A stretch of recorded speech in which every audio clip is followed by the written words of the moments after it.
وبركاته. الحمد لله رب العالمين والعاقبة للمتقين ولا عدوان إلا على الظالمين وبعد. Ndugu zangu watukufu Waislamu na wale ambao sio Waislamu wa Tanzania mnaonisikia, kwa majina naitwa Sheikh Sharifu Jangiri Al-Kahsawi. Ni msomaji wa dua, lakini pia ni kiongozi wa Zawia, ndiye amiri wa Zawia ya Sheikh Sharifu Jangiri Dua Center. Niko hapa mbele yenu, nina ujumbe maalum ambao nataka kuwafikishia juu ya tarehe 19 insha Allah, siku ya Ijumaa. Siku ya Ijumaa tumedhamiria kufanya dua kubwa sana. Ni dua ambayo itakuwa ni ya mkesha. Huwa mara kwa mara tunafanya, lakini safari hii tumeamua kufanya kwa ukubwa wake ili watu wengi zaidi muweze kupata taarifa, kwa sababu ni dua ambazo zimesaidia watu wengi sana. Na dua hizi hazibagui dini ya aina yoyote. Uwe Muislamu, uwe Mkristo, uwe mpagani, uwe dini ya aina yoyote, kwa sababu matatizo hayana dini. Matatizo hayana dini. Ndugu zangu ambao mnaniangalia, kwa nini tumeamua kufanya dua hii? Hii ndio pointi ya msingi. Tumeamua kufanya dua hii kwa sababu sisi tunaamini kwamba Mwenyezi Mungu Subhanahu wa Ta'ala anapenda sana kuombwa. Na inawezekana pia kila mmoja akawa anajifanyia dua zake, anaamka usiku anaswali na nini, lakini wimbi la watu wengi wanakuwa ni watu ambao hawajui misingi ya dua. Na wengi wanakuwa wanafanya dua, lakini yale matokeo ya dua kwao inakuwa ni changamoto. Kwa sisi tumeamua kufanya jambo hili kwa kile ambacho Mwenyezi Mungu ametujalia na kwa jinsi tulivyojipanga, ili kuwasaidia watu. Maana siku hiyo tarehe 19 huwa mara nyingi tumejipanga na tumeshaongea, tunataka tuone baada ya kumaliza dua ile watu wakiondoka wakiwa wana ishara zote za kukubaliwa mambo yao. Narudia hapa, watu waondoke asubuhi alfajiri, baada ya kuwa usiku mzima tumekesha kwenye dua, kuwe kuna ishara ya wao kukubaliwa mambo yao waliomuomba Mwenyezi Mungu siku kucha, siku hiyo ya tarehe 19. Ndugu zanguni Waislamu na wale ambao sio Waislamu, inawezekana ikawa ni kitu kigeni kwenu, kwa sababu hamjawahi kuona mara nyingi Waislamu wakiwa wanafanya dua za mikesha. Wengi huwa mnaona watu wana vituo vya dua, wanakwenda kwenye dua hivyo na hivyo. Ndugu zetu ambao sio Waislamu wamekuwa mara nyingi wakifanya. Lakini nataka nikwambie, kwa Waislamu hii imejuzu zaidi, kwa sababu usiku kuna siri na asirari ambazo Mwenyezi Mungu Subhanahu wa Ta'ala ameziweka, na sisi kama Waislamu kama tutautumia usiku huu wa tarehe 19, basi huenda ukafungua ukurasa mpya katika maisha yako. Huenda siku ya tarehe 19 ukurasa mpya katika maisha yako utafunguka, wewe ambaye utapata fursa ya kuja na familia yako hapa tukakesha pamoja hapa Mtoni kwa Azizi Ali. Ndugu zangu, tarehe 19 tumepangilia program zifuatazo. Jambo la kwanza, kabla ya kuanza kwa visomo na dua usiku kucha, tutakuwa tuna wasomaji mashuhuri wa Qur'ani wa kimataifa. Sitawataja, ila hii nataka iwe kama surprise kwa watu ambao watahudhuria, wale wapenzi wa Qur'ani. Siku hiyo kutakuwa kuna wasomaji mabingwa kabisa ambao tutakuwa nao tarehe 19. Lakini mbali na hivyo, wewe ambaye umeshakata tamaa, umeenda kwa waganga wa kienyeji, umefanya mambo ya kishirikina, umefanya nini, siku ya tarehe 19, wewe ambaye mambo yako hayajawa, jambo la kwanza atakalolifanya, kwanza kila mmoja atahakikisha anaona chanzo cha matatizo yake kupitia maji. Tunataka watu waje na maji siku hiyo. Kila mmoja abebe chupa lake la maji, uje nalo maji masafi kabisa, maji safi kabisa, lita 1 au lita 1.5. Kabla ya kuendelea na dua, tutafanya dua kumuomba Mwenyezi Mungu Subhanahu wa Ta'ala akuonyeshe chanzo cha matatizo yako kupitia maji. Na wewe mwenyewe ndio utakayetuambia umeona nini kwenye maji, alafu sisi tutajua tukusaidie namna gani siku hiyo tarehe 19. Lakini mbali na hivyo, kuna watu wamefungwa, kuna watu wana laana za ukoo. Nielewa nikisema laana za ukoo, ndugu zangu, laana za ukoo means that kwamba watu kwenye familia nzima wanakuwa familia nzima, kama ni mabinti wanazalia nyumbani, vijana hawana kazi, wanaoa hapo hapo, wanakaa na baba na mama hapo hapo. Hawa bado hawajajua chanzo cha matatizo yao ni nini. Unakuta mtu kahangaika hajapata mafanikio, lakini kuna wale ambao fedha zao hazikai, kuna wale ambao wanasumbuliwa na maradhi. Siku ya tarehe 19 waleteni wagonjwa.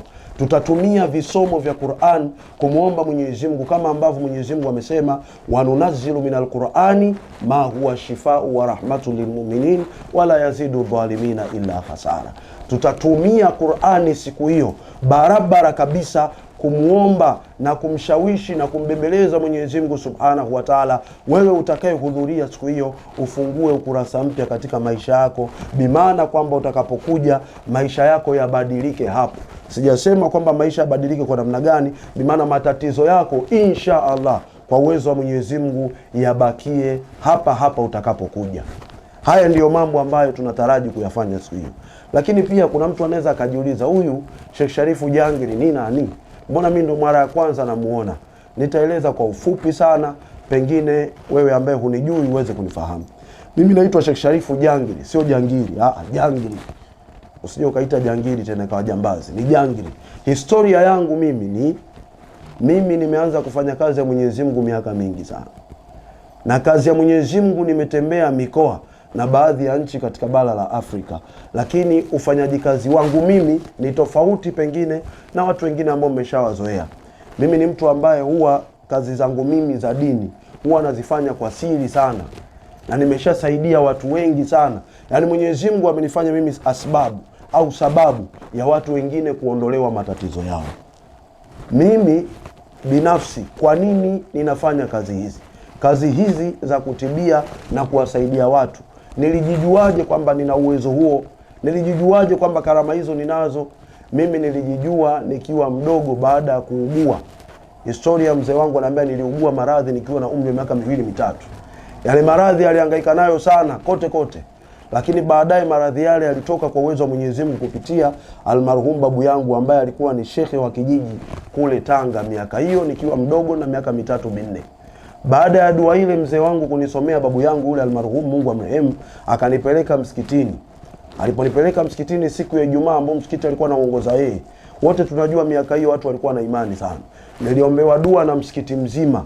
Na yule marhum babu yangu akasema huyu atafanya kazi ya Mwenyezi Mungu Subhanahu wa Ta'ala maisha yake yote. Kwa hiyo kuanzia hapo mimi nilikuwa nafanya kazi ya Mwenyezi Mungu toka nikiwa shule ya msingi, sekondari, nilikuwa kiongozi wa dini huku naenda huku na huku nafanya mihadhara, lakini mihadhara yangu mimi huwa mara nyingi inakuwa ni jeshi la mtu mmoja. Huwa nafanya mihadhara nikiwa peke yangu. Naweza nikafunga speaker peke yangu, nikavamia kijiji peke yangu, nikafanya mihadhara hapo na watu wakashangaa yale ambayo Mwenyezi Mungu amenijalia. Sasa nakuita wewe ambaye leo ndo kwa mara nyingine unifahamu, au wewe unayenifahamu kupitia mitandao ya kijamii, hujawahi kuonana na mimi, na kuita tarehe 19 mwezi wa 12 siku ya Ijumaa Mtoni kwa Azizi Ali, jirani kabisa na msikiti wa Kombo. Ukifika kwa Azizi Ali, uliza msikiti wa Kombo. Ukifika msikiti wa Kombo, ukiuliza utakuwa umefika hapa zawiani kwangu. Tuna mambo makubwa tunakwenda kuyafanya mimi na timu yangu yote ya Sheikh Sharifu Jangiri Al-Kasawi Dua Center. Tuna mambo makubwa tumedhamiria kufanya juu yako. Hakuna maneno ambayo yanaweza yakatosha kukueleza ukubwa wa yale ambayo tunakwenda kuyafanya. Mengine tunataka kuyafanya kama surprise, lakini wewe utakayekuja na familia yako, watoto wako usiwache nyumbani. Kuna mambo tutakwenda kuyafanya na tutambembeleza Mwenyezi Mungu kupitia karama na vipaji alivyotupa Allah Subhanahu wa Ta'ala, ili wewe unanisikiliza uweze kuondokewa na matatizo. Wewe ambaye unatafuta ndoa hupati ndoa, unafanya biashara yako haitoki, wewe ambaye umekwisha hangaika unaona sasa bora ninyoshe miguu, na kwambia la taknatu min rahmatillah, usikate tamaa katika rehema za Mwenyezi Mungu Subhanahu wa Ta'ala. Mwenyezi Mungu anaweza, dua zipo na zinafanya kazi. Usiosema ndo wale, nasema tena narudia hapa. Dua zipo na zinafanya kazi. Wallahi wa billahi wa tallahi, kwa moyo mmoja, moyo safi, moyo mweupe, na kualika tarehe 19 njoo na familia yako hapa Mtoni kwa Azizi Ali. Dua zitaanza baada ya swala ya Isha. Watu wote tunakutana hapa kuja kumilia Mwenyezi Mungu. Angalizo, usisahau maji. Maji ni muhimu. Waja'alna minal ma'i kulli shay'in hayy. Mwenyezi Mungu anasema amejalia maji kuwa chanzo au kuhuisha uhai wa mwanadamu. Kwa hiyo wewe unapokuja na maji yako hapa, itakuwa ni special na mambo yatafanyika mubashara kabisa hapa.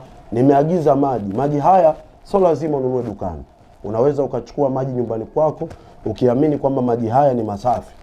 Chukua kwenye ndoo, weka kwenye chupa lako, njoo na maji yako. Kama unakuja na familia yako, kila mtoto unayekuja naye au kila aliyekuwa kwenye familia yako unakuja naye, hakikisha anakuja na chupa lake la maji siku hiyo. Kuna mambo mengi sana yatakayojiri siku hiyo, mengine ni surprise hatuyasemi, lakini nakuhakikishia tu ukija siku hiyo dua zitafanyika kweli kweli. Tarehe 19 wagonjwa watapona. Tarehe 19 watu watajenga matumaini mapya. Waliokimbiwa na wenza wao waliowaahidi wanawatolea barua tu, hawawaoi. Tarehe 19 mwenza wako atarudi. Ninasema haya kwa sababu nina ushuhuda na watu wengi ambao pengine wao walikuwa hawajawahi kunidhania vizuri, lakini walishangaa. Nitoe tu shuhuda moja ya mwisho kisha nimalizie hapa. Mimi niliwahi kumsaidia mtu kupata watoto kupitia alifu. Ndugu yangu Waislamu alifu wanajua nikisema alif, b, t, th, jim, ile mimi niliandika kwenye karatasi. Nikampa mtu akanywa. Mwenyezi Mungu Subhanahu wa Ta'ala akamjalia akapata ujauzito, na alikuwa ni mama wa miaka 52 kutoka katika nchi ya Msumbiji. Alinitafuta akaja kuniona. Wewe ambao unanitazama, mimi sitaki kuongea mambo mengi sana. Mimi nakushauri njoo tarehe 19 uje uone ni nini kitatokea. Dua hii ni bure kabisa. Hakuna kiingilio cha aina yoyote, wala haina ubaguzi wa dini ya mtu wala kabila la mtu. Lakini kwa watu ambao mtakuwa mnafika kwenye dua siku hiyo, unaweza ukapiga namba hii 0621 71 40 89. Narudia 0621 71 40 89. Hizi ndio namba ambazo utapiga wakati unakuja kwenye dua. Kina namba nyingine pia 0712 57 94 55. 0712 57 94 55. Wa ma alaina illa albalaghul mubin. Wassalamu alaikum wa rahmatullahi wa barakatuh.